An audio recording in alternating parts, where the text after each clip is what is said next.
So have you ever wondered why when you try something new, like maybe a new workout plan or maybe a new meal plan, that it seems to go good at first, but then eventually the same thing ends up happening? Inevitably, everything goes downhill and you end up back to where you came from. Now in this video, I'm going to explain to you exactly why that happens. So if you're ever wondering why these type of things happen, what I do is I like to categorize everything in a realm of fitness, mainly because the way that my mind works, it makes it a lot more fun if it gives me something to work towards. So I'm a pretty big fan of video games. So everything that we do as far as like fitness goes, I'm thinking that it's building up some kind of skill in the background, and it makes it a little bit more enjoyable because let's face it, like nothing in fitness is fun. But what you want to do is make it more enjoyable for you to sustain it over a long period of time. So what we have to do is we have to start at the very top of fitness. Now, the very top of fitness is what I call spiritual fitness. Now, what is spiritual fitness? Now, this goes beyond the realm of like church and things like that. This goes well past that. Now, spiritual fitness is listening to that little voice inside, and I believe that you know what I'm talking about.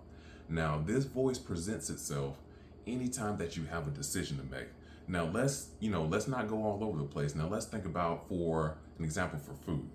Now, in the middle of the day, like maybe you've had lunch or something like that, and you go to, your cabinets and you look for a snack. So of course a fly will be here.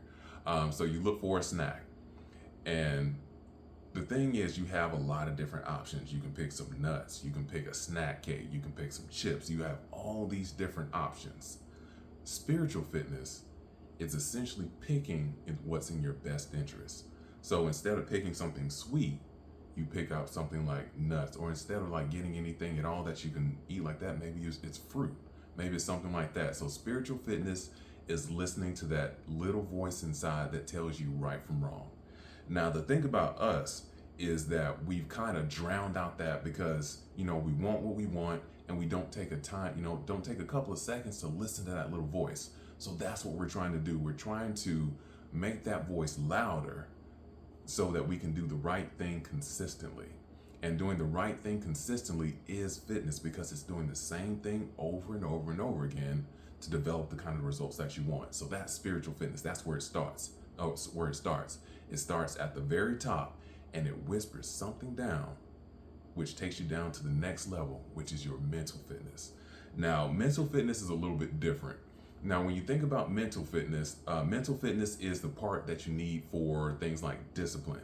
So it's the ability to do things over and over and over again.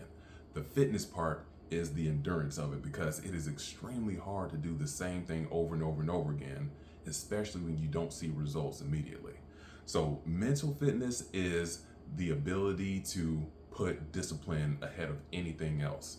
So not saying that you need to be perfect, it's saying that I have the mentality of doing the right thing for myself more times than I don't.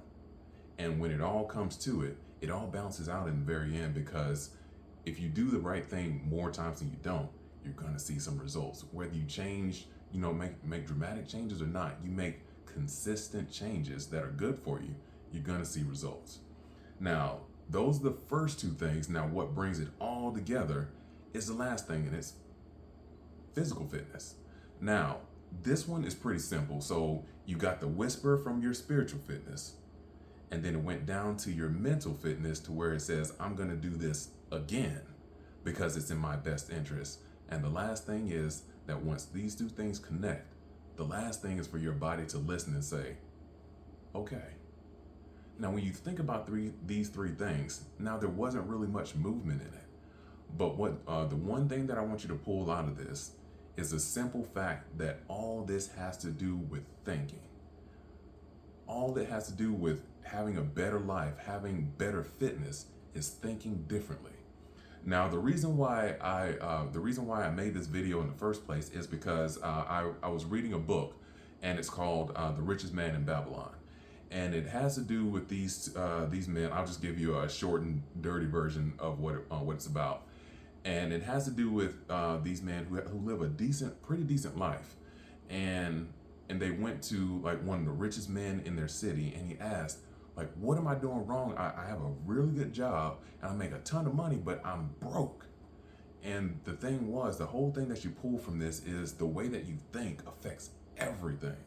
So when you're wondering why I make more videos about the way that you think, and I'm talking to you more than I'm showing you how to work out, is because that's where it starts.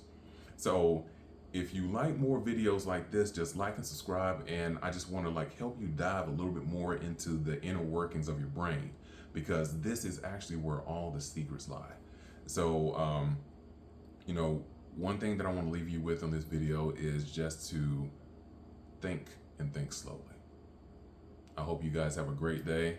I look forward to making the next video for you. Peace.